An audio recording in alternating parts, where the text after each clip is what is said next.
Welcome, curious minds and invisible friends. Good morning. Happy Friday. My name is Rinaldo Aguiar, and today is June 27, and it's about 11:44 a.m. U.S. Central Time here in Katy, Texas. Today, I don't have something really prepared, but there's a few updates that I want to record just in case law enforcement ever investigates these things. And of course, as part of the campaign that I'm advancing to bring the Estado to justice and bring the Estado to the U.S. And in that context, I'm going to do a small Guess Who segment that is going to be relevant to something that happened today. And also, I'm going to record here a few observations from yesterday.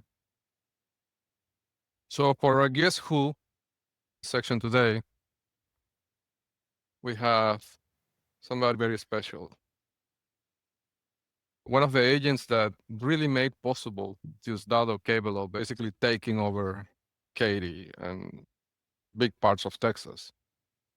So definitely one of the most important agents, at least in this part of the country.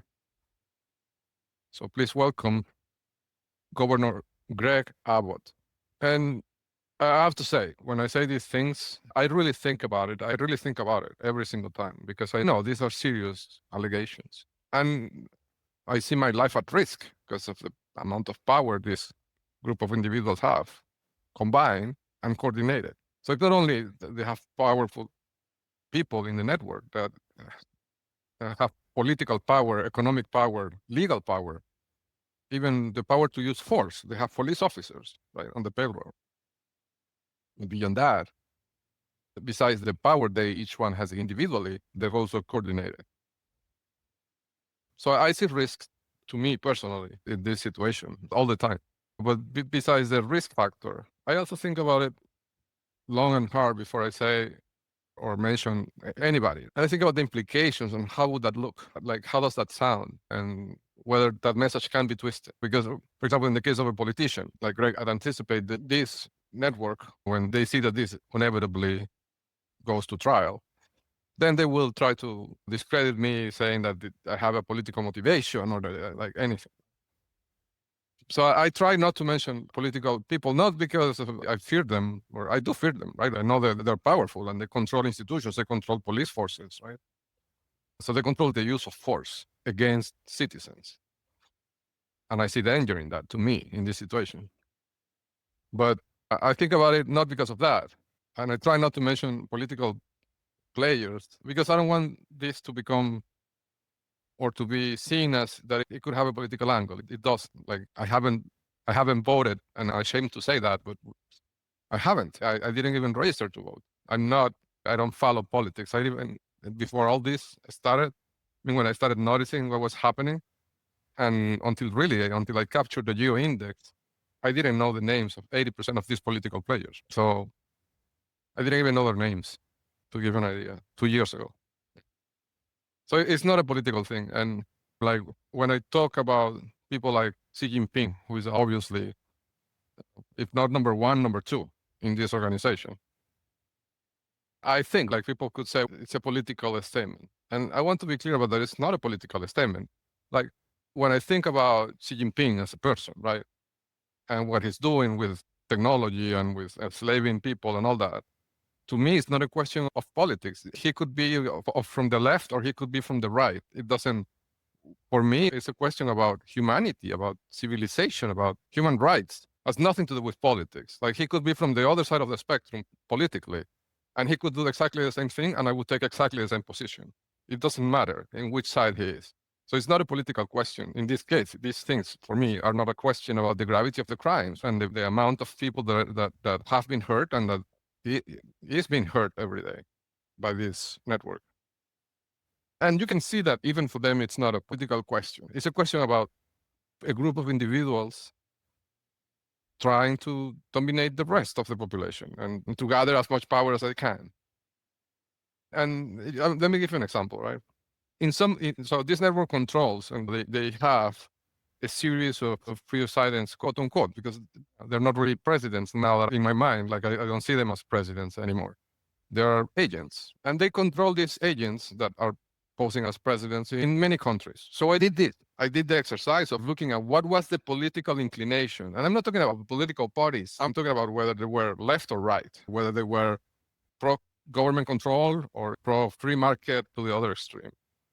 And surprisingly, if you do this analysis across this spectrum of presidents across the globe that are marked in the UA index and are obviously under the control of this network, and they are in the Form 211 that I sent to the IRS, if you look at their political inclinations, not political parties, but like the inclination in the political spectrum, you will find that in some countries, they are from the left, in some other countries, they're from the right. It's not, this thing is not about political ideology or about communism versus democracy. It's not about that. Because if it was about that, then they would aim to put in positions of power the presidents, the quote unquote presidents. Every single time in every country, people from the left, from a communist party, like in China, right? But that's not what they do. In some countries, they're from the right. So it doesn't matter really. It's not a question of politics. It's a question of who is willing to play along. And also, I think it's a question about which party in a given country, if they want to work on a new country, imagine there is a new country in Earth, comes up, didn't exist before, but now something emerged from the ocean and there's a new territory there and there's a new country with people. They haven't colonized it and they want to colonize it. So what they would do, they would understand first, what is the structure of power? What is the way that is most efficient and faster to take control politically, economically, legally, in every way they can of this new country by controlling the smaller number of individuals possible. So it's about pressure points. Right? If that group of individuals happens to fall on the right, then they will go for that.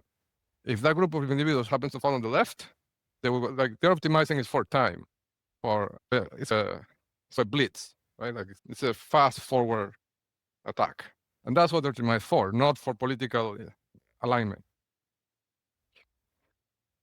And there are also other factors, historic reasons in a country, right? There's countries that, because something that happened in the past, they have a version to the left, and people will prefer the right.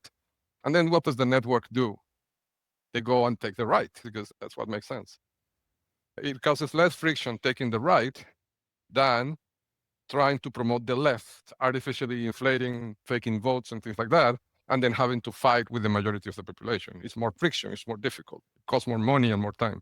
So it's better to take the right, which already has the acceptance in a way. So I'm saying all this to explain that when I say Greg Abbott is a prominent member, it's not by any means anything that has to do with politics. And this is documented in the website as everything I say. There's properties associated to him that have an impressive implementation of the immune U entities pattern. There's a property also called the Yucca Drive anomaly linked to him. I don't think he lives there anymore, but it's linked to him on 0611 Yucca Drive, Austin, Texas. It's basically guarded. If you look at the features and the positioning of the agents that are surrounding the property, it's like a full security detail provided by Russia. That's the best description I can give you. And the entire property is surrounded in a way by huge buffer zones. And it's an amazing, when you see it, there's no way you cannot see it, right? It's one of those things that is like when the mirror shatters, you cannot put it back. So anyhow, this is intended for law enforcement if they ever look at these things. Check the website and simply do a search, text search in the evidence page, Control F, and look for Yucca Drive, and you will find a lot of data. There's also, he has a folder in the archive. He's very prominent, very prominent. So the reason why I decided to feature Governor Abbott featured in the Guess Who segment of today is because something that happened today has to do with this mediation that Diosdado Cabello ordered me to go regarding the petition for divorce that he decided to file against me when they took Marcelo from his home. So I went to that, and it was an interesting meeting. And I have to say, I haven't run this person through the pipeline, but the mediator that was assigned to the case, I have to run him through the pipeline. But from what I did look up the address that they gave me for his office in the GeoIndex. It's not directly marked, but it has a lot of points like at 200 meters. Like it's surrounded by points, but that point, that address is not marked. So I'm not completely sure. I will have to run him through the entire pipeline, and like I don't have access to that here, so I don't know. But I'm just going to mention a few data points that caught my eye. So first of all, he was a judge. So the mediator who was assigned to this case, he was suggested by the judge at the district family court.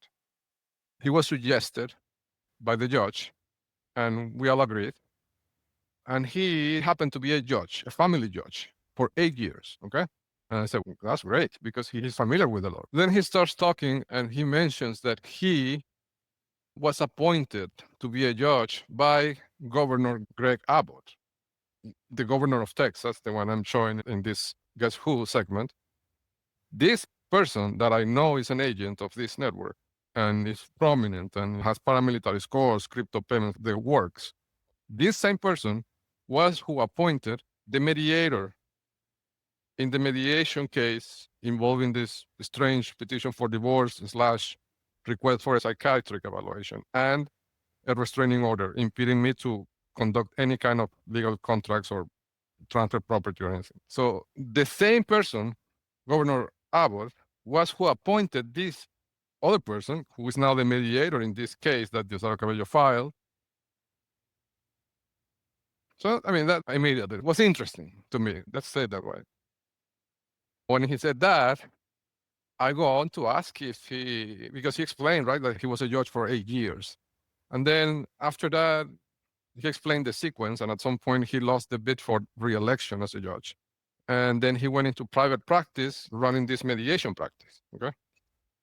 And when he said that, and because he had mentioned the thing about Governor Abbott, my next question to him was, are you still registered with the Bar of Texas? Are you still an attorney that could practice law? That was my question. And he said, yes, I am, but I choose not to because I prefer to help people in these circumstances and blah, blah, blah. That's great.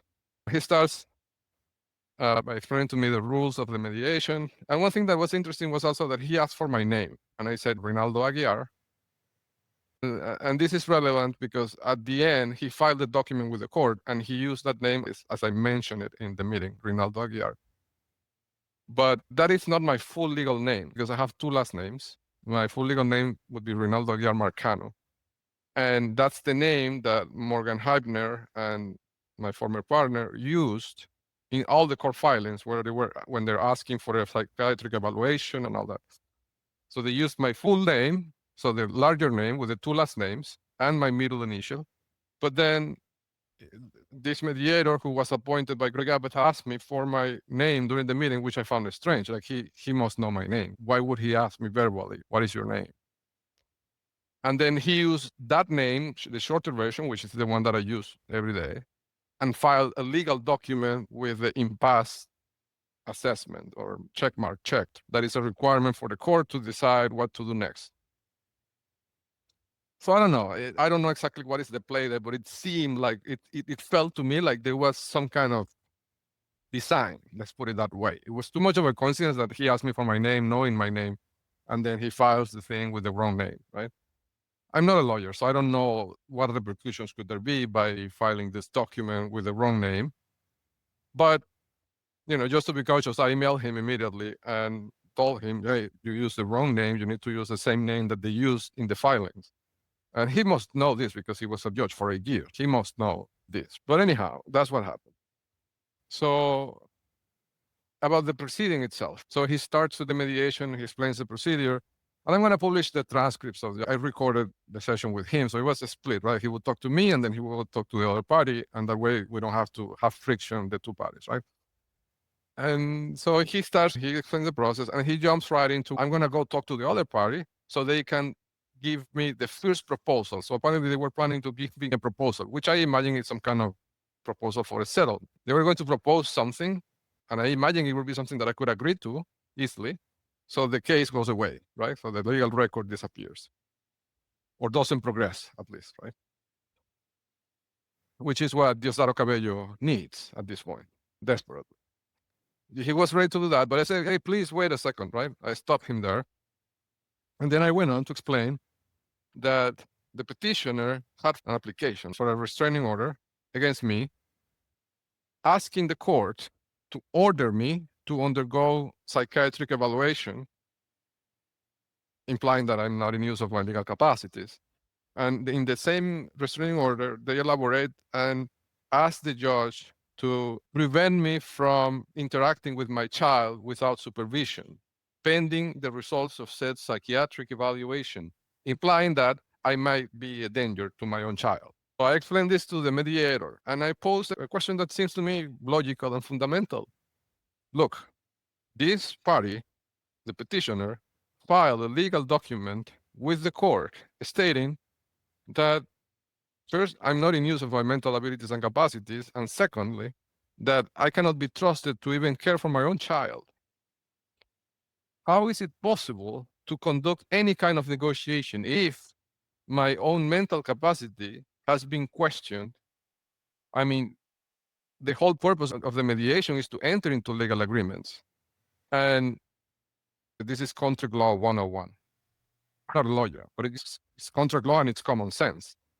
A person that is not in use or control of their mental abilities and capacity, legally speaking, cannot enter into a legal contract. The contract is invalid, it doesn't have validity. The contract could be contested immediately or a year from now.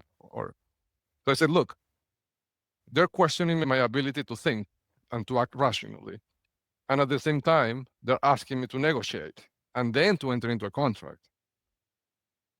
I think that we are all at risk. That's the way I said it, right? I think if we proceed with even negotiations, all of us, including you, mediator, we are all at risk.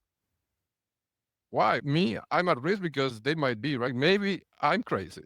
And if I am crazy, by entering into a negotiation process and signing a contract that maybe I'm not even able to understand because of this alleged diminished mental capacity or mental health problems that I allegedly have, I may sign a contract that is harmful to me.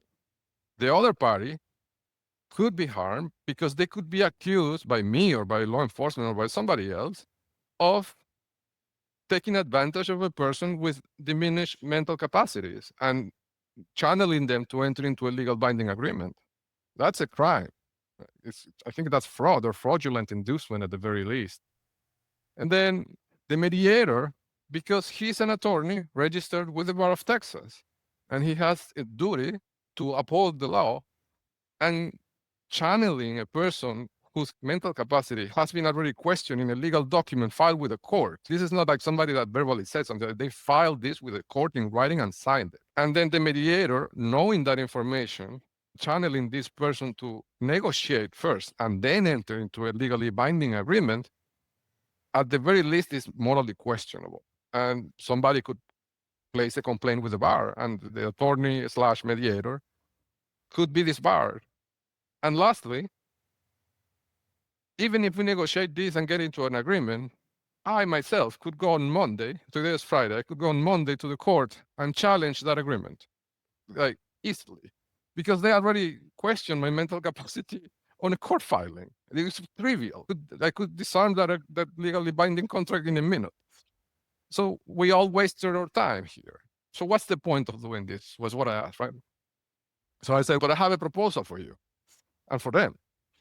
One was possible path forward because I want to get my son back and I want to resolve this quickly. If we can resolve this today, I'm all in for it, right? I'm open. I'll negotiate. I'm flexible. Let's do it. But we need to make sure that first all the requirements for that eventual contract are in place. So the contract is valid, sound, and holds water.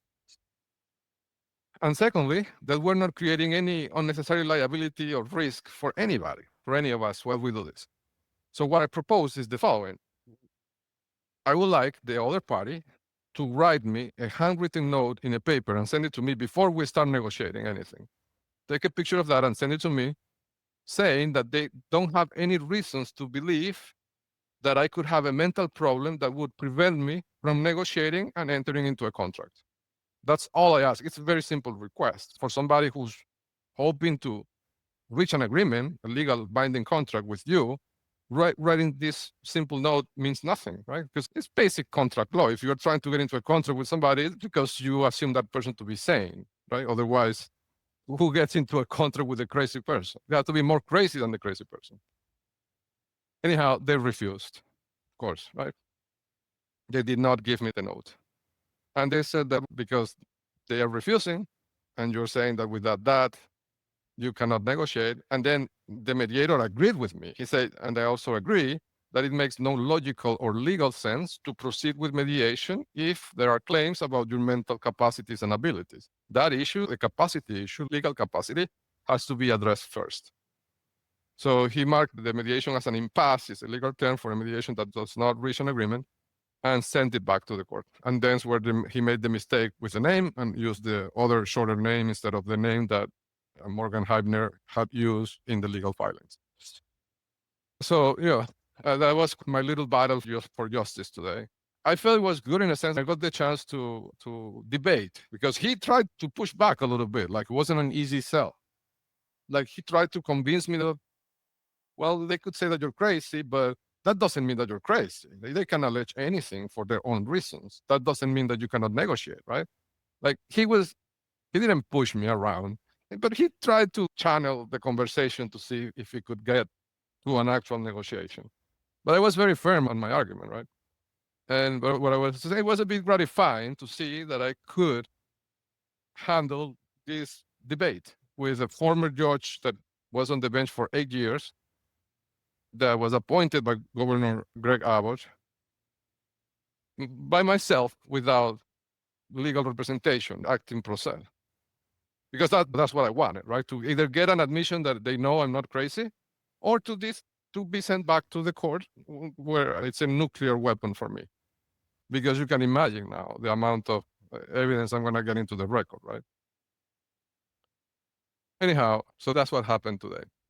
Now, I also want to talk a little bit about yesterday, quick observations, right? So yesterday, after I posted about the idea about that they might be bouncing signals of satellites, Starlink satellites specifically, they seem like the houses directly next to me, the Chinese safe houses, seem to be retreating. Like the 26707 Valleyside Drive, Katy, Texas 77494, diagonal next to my house here in Valleyside Drive. There was a Chinese man, younger than the supposed owner of the house, right? I never seen this young man in that house before, but he was trying to retrieve or remove one of those reflectors. Like those are devices that look like reflectors, but I know they're not reflectors, right? They're either transmitting or receiving something, but they look like front yard reflectors, like light reflectors, but they're not that. So he was trying to uninstall one of those without being seen. The camera recorded it. I have a camera here. And then when he saw the window, and now the other ones are the other Chinese safe house that is next to my house in Britton Ridge Drive, Katy, Texas, so at Lake Point Estates. My house is 2302 Britton Ridge Drive, Katy, Texas. That's the other house. So the Chinese safe house is the one that I have towards the east. And the address is 2310 Britton Ridge Drive, Katy, Texas, 77494. So when I went there yesterday, when I arrived, I noticed they put a huge wall. Like it's hard to, maybe I can explain this here a little bit better. So let me give you an idea. So this is my house, right? My house. This one over here. And the Chinese safe house that I'm describing is this one, okay?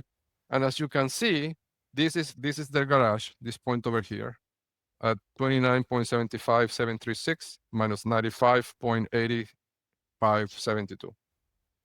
So they installed a temporary wall, huge, made of wood, exactly in this point here, like covering this. And they did that because I have a camera, a wide angle camera installed here, basically watching who comes in and comes out and watching the street. And the camera can see in that angle, okay? So what they did is that they put a huge wall in here made of wood. It's like probably 12 feet tall or something like that, or yeah, I think it's 12 feet, 10 or 12 feet.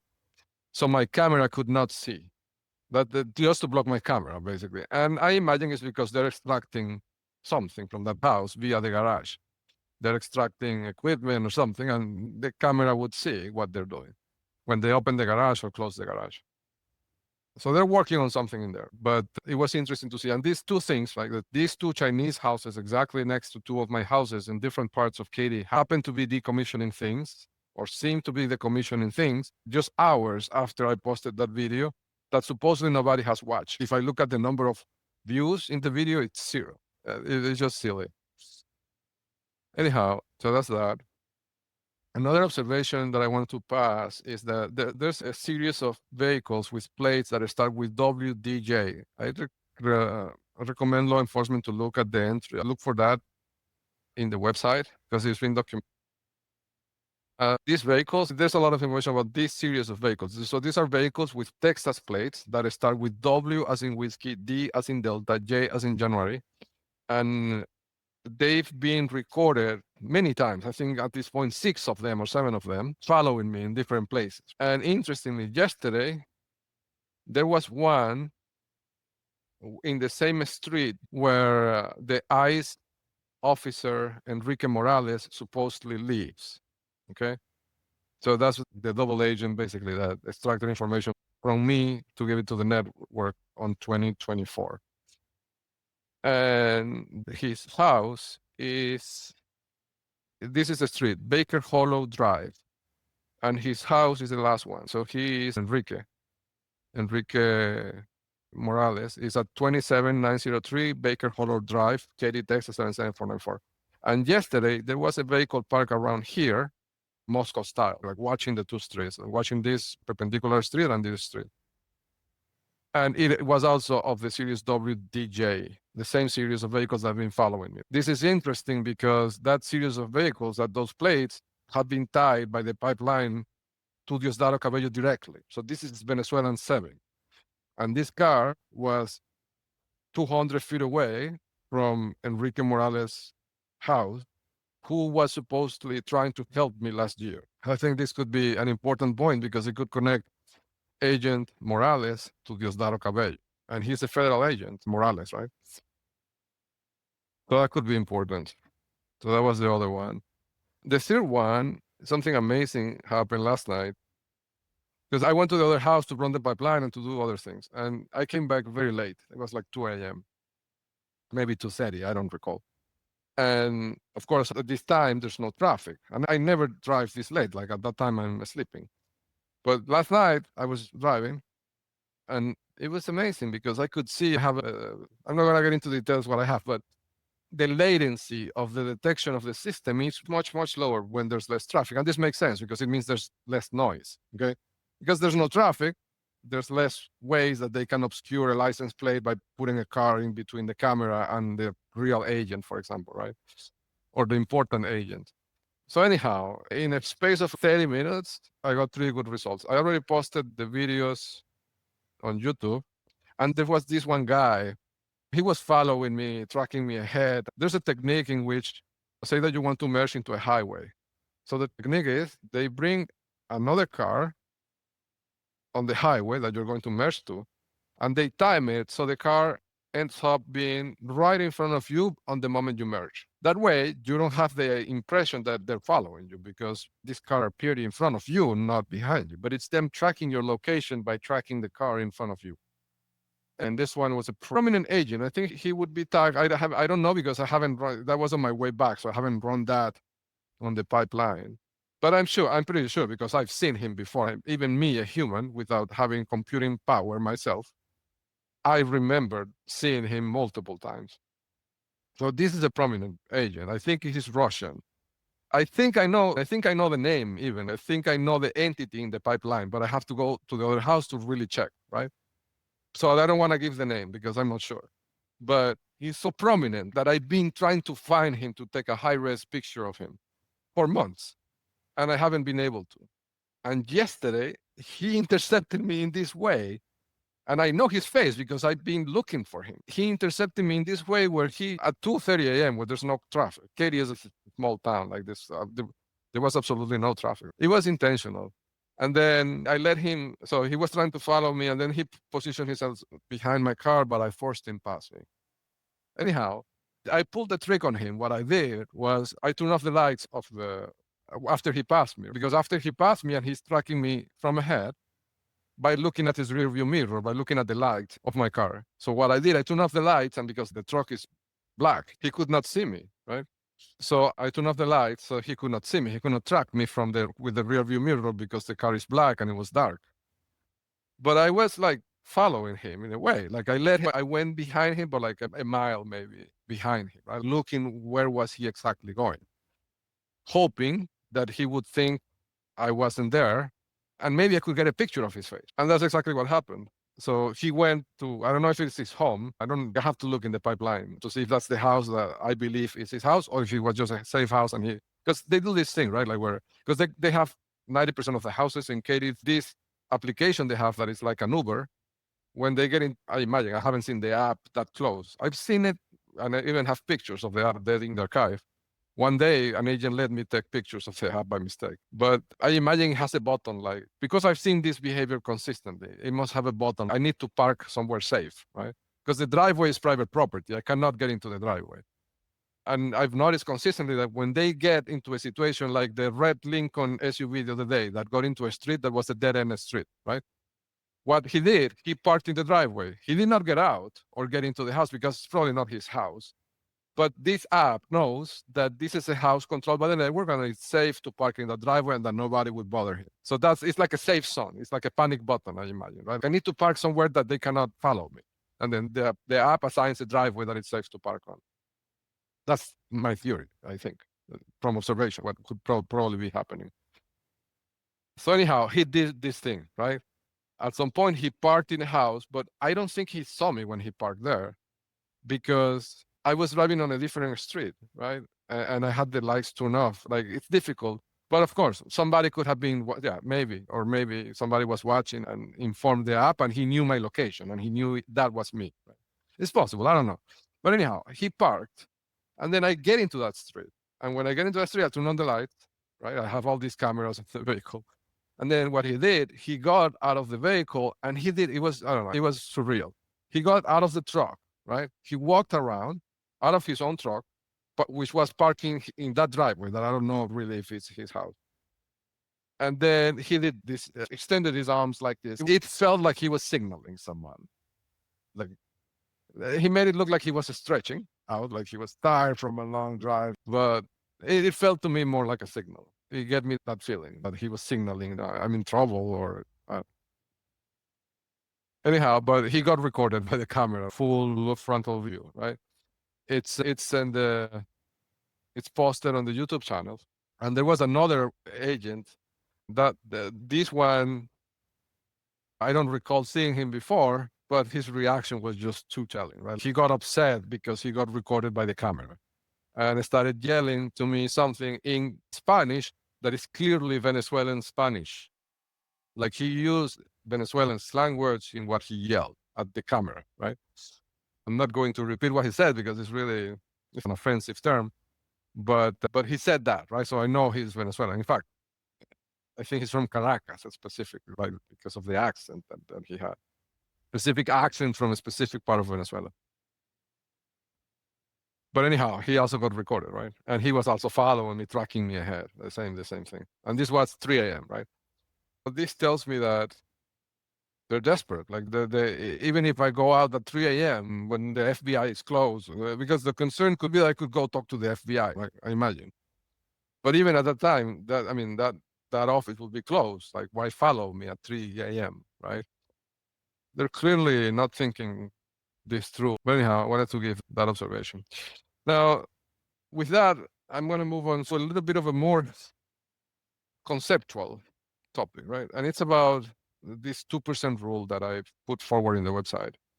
So I just want to take a moment to like verbally say what I mean by this, right? It's documented and I made a couple of videos about this, but what this means really, it's a technique of control of human systems. And I've noticed this pattern because I've observed many of the attacks that they orchestrate against many things, not only me or my companies, but even institutions or countries, right? And how they function, how they structure these attacks, the commonality is always that they compromise about 2% of the system. So, for example, let me pose a hypothetical game, okay? I'm sorry, I should have scripted at this, but I didn't, and it's too late. And then I'm just gonna try to do this on the fly. So it will be a bit bump, but please bear with me for a second. I'm gonna propose a hypothetical game, okay? So you, the viewer, and me, we are adversaries in this game. So the objective is to win, okay? And what win means is pending definition. It depends on the scenario. So the game is about human systems. And the rules are, given a human system that is proposed and a scenario that is proposed, each player gets to pick 2% of the people in that human system. And by picking, what I mean is that if you pick a person in this human system, you completely control that person. You can tell the person what to say, what to do, where to go, how to act, what not to, anything. And the goal of the game is to achieve the goal of the scenario. And I'm going to give an example of what that looks like. Imagine that the scenario is a school, okay? And you and I are students and adversaries. And the school is full of people. It has other students, it has teachers, it has the principal, the sub-principal, the counselors, it has medical staff, maybe nurses, I don't know. It has 500 people, okay? So in this first version of the game, because I'm going to change the game a little bit later, I'm going to give it a twist, okay? But in this first iteration of the game, let's think that each player can pick one person at a time. So if it's my turn to play, I can pick one person in this human system, in this school, in this example, and I can control that person, okay? And the objective is to be the first to achieve the goal of the scenario. For example, the goal of the scenario in this example could be to get the best grades in the school. So imagine you and I are two students, and we have a magical ability to control people at will within this school. And our goal is to have the best grades. So only one of us can win, okay? The question is, how do you play this game? Like it's a strategy game, it's a chess game, right?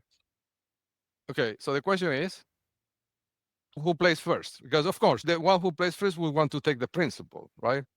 Obviously, because it's the person with more power and decision-making power in that system. So it's important who plays first, is what I'm saying, right? Okay, but imagine that we just start with this dynamic, right? So you do the exercise, right? I'm gonna pick somebody, and then you pick somebody else. Okay, I pick the principal, and you will probably pick the sub-principal, right? Then I pick the physical education teacher, and then you would pick the math teacher, right? And then I pick the counselor, one counselor, right? The best looking female counselor in this school.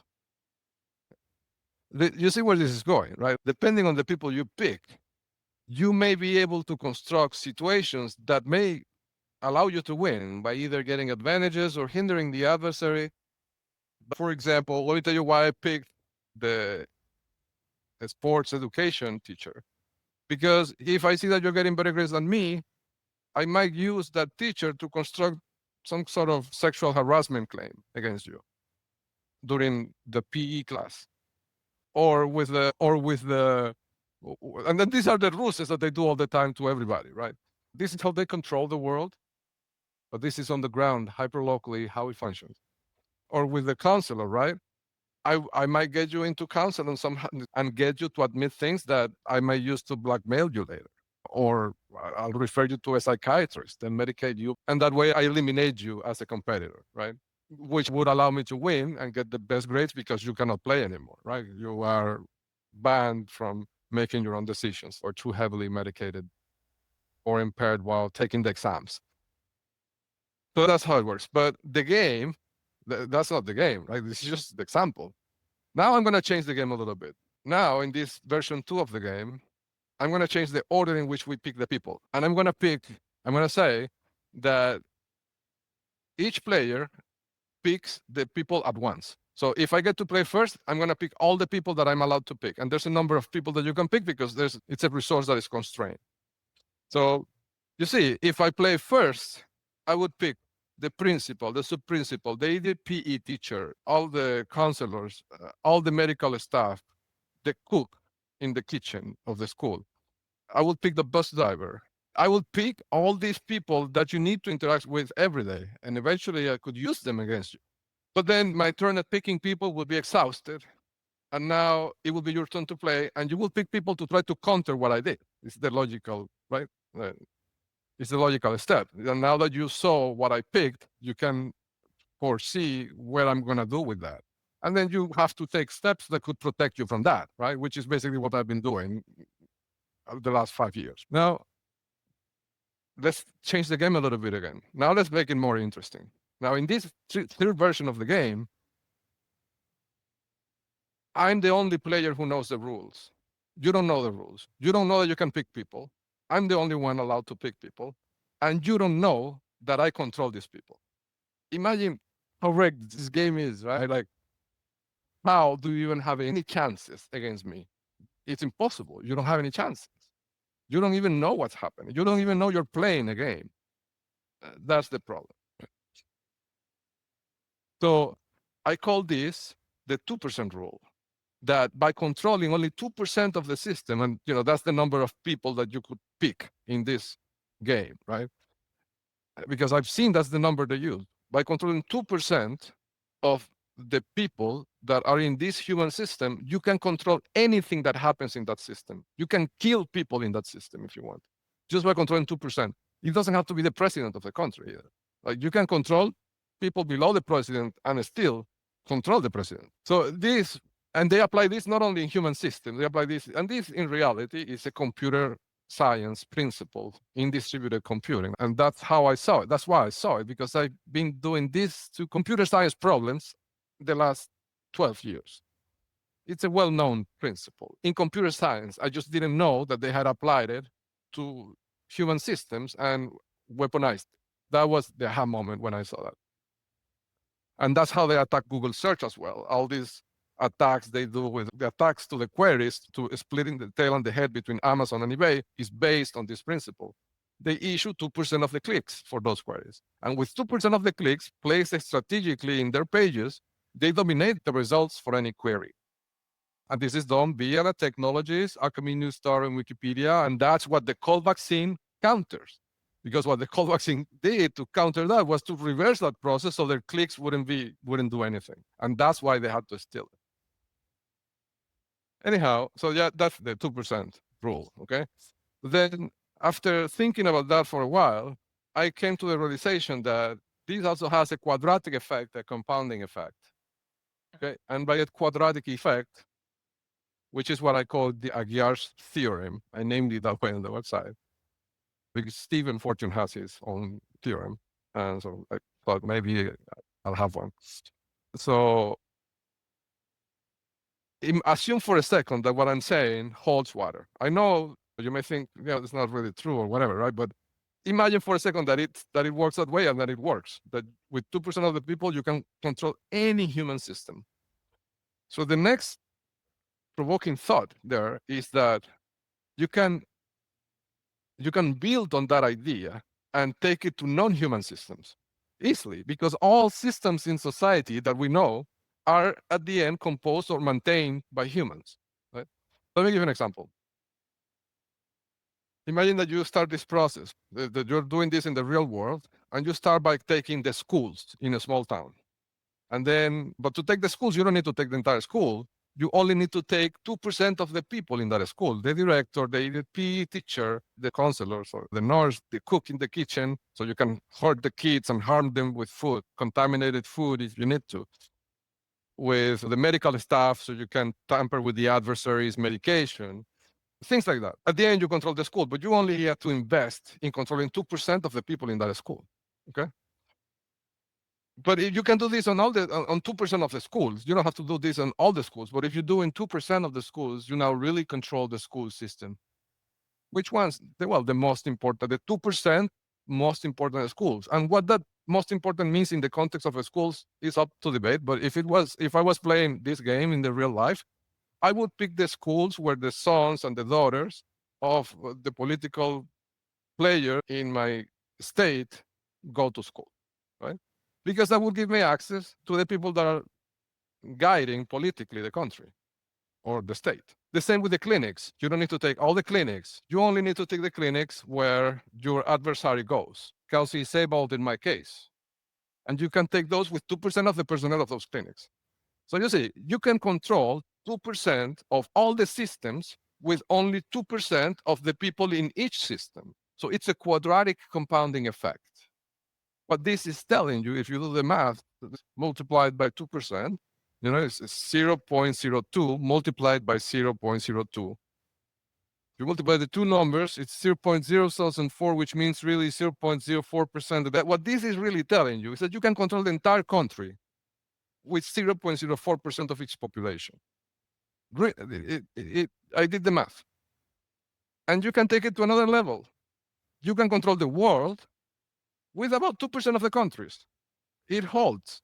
If you want to control the world, what you have to control? You have to control the US, China, Russia, right? Like, you need to control the 2%. You don't need to control all the countries. You would effectively control the world because these countries control a disproportionate amount of the economy, of the military power, of the technology.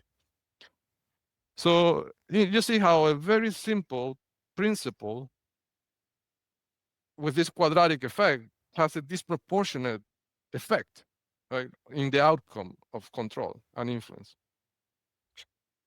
I don't know. It's a fascinating topic. But anyhow, just a little bit of food for thought. But the reason I was thinking about all this is because, in the third version of the game that we were playing, you didn't know you were playing. I was playing, but you didn't know that you were playing.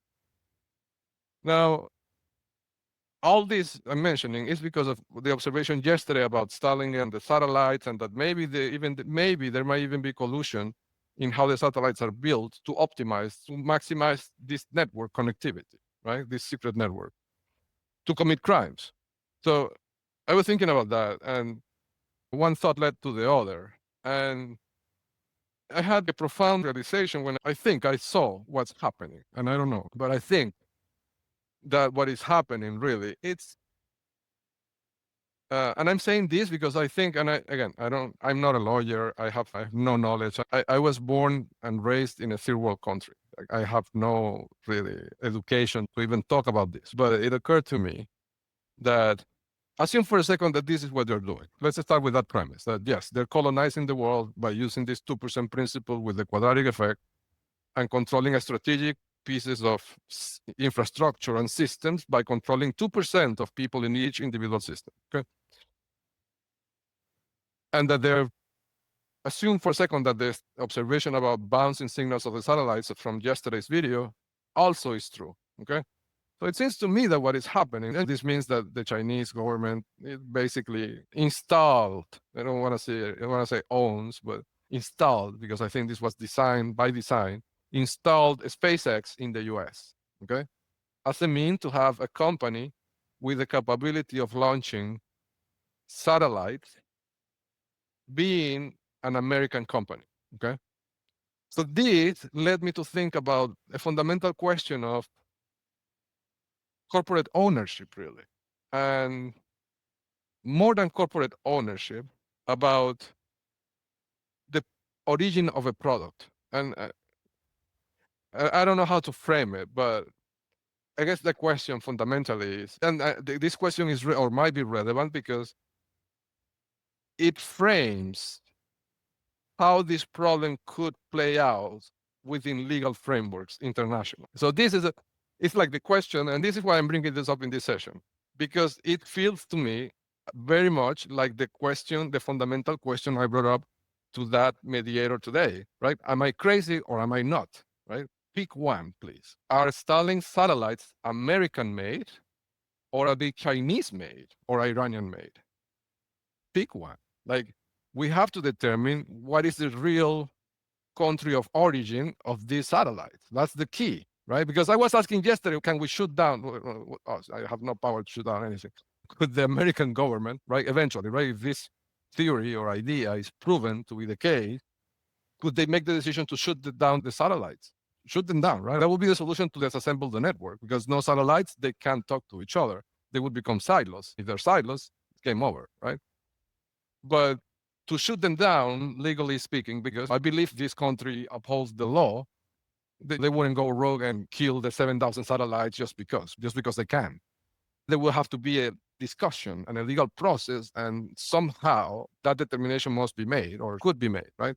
But then the question that is going to come is, okay, so are these American-made satellites? Because it's very different shooting down something that was made by your own citizens as shooting down something that was made by a foreign power. even if posing as your own citizens, is it's a fundamental question, and it changes dramatically what's the framework in all this. And that thought about country of origin of a product and corporate ownership also led me to see that what they seem to be doing really is colonizing the countries from the ground and from the skies at the same time, right? From the ground by acquiring property, and in parallel also digging tunnels using the boring company at unprecedented rates that no other private entity, but this is not a private entity, it's a country, a coalition of countries. But so they acquire property at a rate that it's unthinkable, right? And at the same time, they launch low orbit satellites at a rate that is also unthinkable, right? So now they have physical control both of the land above ground and even underground and of the space. And all this is only possible because they have this huge revenue stream, illegal, from the drug trade and other illicit trades from Diosdado, K-below, plus the tech monopoly. So you see, this is the reason why I'm so interested in Diosdado, K-below, eBay, and Amazon. It's not because of personal vendetta, it's because I understand the 2% principle as well. I understand it now. And I know that the pressure point is Diosdado Cabello. Like, removing Diosdado, K-below, and Cartel de los Soles from the equation removes the income stream. And that makes it impossible for them to keep launching satellites and buying houses. That's the reason why. So it's one of those examples where understanding a concept to its core allows you to see the solution to the problem, right? The solution might not even be shooting down the satellite. The solution might be creating a situation in which Diosdado, K-below, and eBay cannot keep this organization in this way. So they cannot keep launching satellites, and building rockets, and launching things into space above the US and other countries. And they cannot keep acquiring land to install antennas. It's the land and the sky what they're taking, right? And with the two together, they create these links that are impossible to track, and that gives them impunity, right? Because they have this secret internet that nobody can tap into, and it's hard to gather evidence against them for any of their crimes, right? Anyhow, I know it's a lot to digest, but I thought I should share, right, these thoughts in case there's will out there to investigate these things, because the situation is urgent, really. If this thing keeps progressing, it could get to a point where there will be what they call in science the no return point, right? Like where there's no way back. So I really urge authorities to do something. I'm gonna cut this one over here, and I'm sorry. To me, at least from my perspective, being standing here, it feels like a very charged subject. But these are discussions that I think need to happen, right? What does it mean? Is a SpaceX an American company, really? Are those satellites American satellites or Chinese? And I think like getting to a resolution on those core issues might unlock or fast track the conversations that need to happen in other frameworks and forums to get to a solution where we can start moving on the opposite direction of this. Thank you so much again for your time, and till the next one. Thank you.